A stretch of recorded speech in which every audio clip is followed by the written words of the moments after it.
Hi again, and thanks so much for sticking around for more Explore Tulsa. Stevie, what are you doing? I'm checking out the new Voices of Oklahoma app on my phone. It's pretty cool because you can listen to all the guys that John Erling has interviewed, like Roy Clark or Wilma Mankiller. And QuikTrip founder Chester Cadieux. Well, for our interview with Chester Cadieux and the story of QuikTrip, we met in their corporate offices in their beautiful campus in East Tulsa. It's very, very nice. And when you see that campus, and then you listen to Chester talk about how it all began, I mean, it really becomes a pretty amazing story. And the story begins with Chester's friend, Bert Holmes. And remember now, at the time, Chester is chasing all over town as a printing salesman. Well, Bert Holmes and I, Bert Holmes started QuikTrip. I mean, he had raised some money.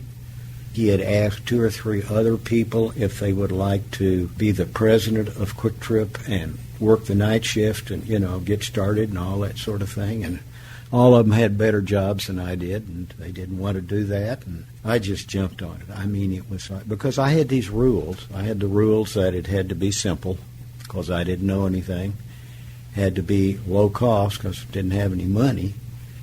And I didn't like competition because if you're a printing salesman, everybody in the world had a printing press in their garage. I mean, that was a dog-eat-dog business, and I didn't want to get into something that, that was real tough competition because you couldn't survive. And here comes a Bert. Duh. But at least it wasn't dirty, And that's when he said you can get in for $5,000. Yeah, and I talked to my dad, and my dad, Did he he thought I was crazy, but he loaned me $5,000. Well, now, today, we see all the state-of-the-art QuikTrip convenience stores in our town. But I'm telling you, that's been a journey over time.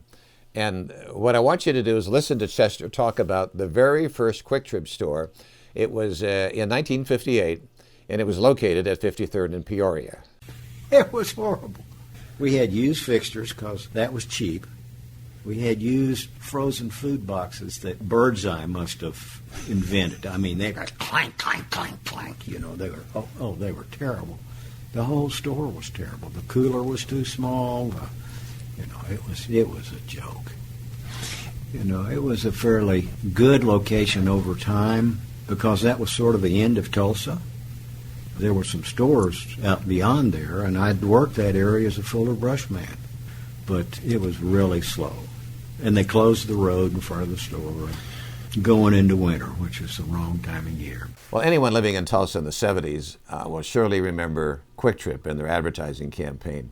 I mean, it featured a dog, and the dog's name was Lamar. And Lamar became a name in town. I mean, he'd be invited into schools, into bars, presentations of all kinds. And you'll recall that in the TV commercial, he would ride in a pickup. And so Chester tells us about Lamar. Well, it was just fun, and the cowboy always had Lamar with him in his pickup truck. And Lamar couldn't go in the store, but he'd get Lamar a sandwich. And he always talked about QuikTrip to Lamar, and then he'd say, "Ain't that right, Lamar?" And Lamar would go, "Woof!" And this was this shaggy dog who wasn't a breed. He was a shaggy dog. People loved Lamar, and they loved the cowboy. He was a great dog and smart. He was smart, and he had a trainer in New York. He did a lot of commercials. He did dog food. He did soap. He did all sorts of stuff. Now, of course, QuikTrip is a great neighbor, as everybody knows, to our community, and they made major investments in Tulsa, where it all began.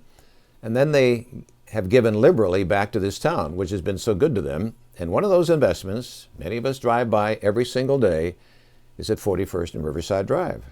Your QuikTrip Park, I will call it, at 41st and Riverside. Mm-hmm. Such a nice spread there and highly used. You've seen it. I've seen it myself. I've been blown away by the way it's been used. I've taken my granddaughter there several times. Yeah. Probably used more than maybe you anticipated. It seemed to me the parking lot's always full. It is. But we knew fountains worked. We knew that kids running through fountains and so forth was fun.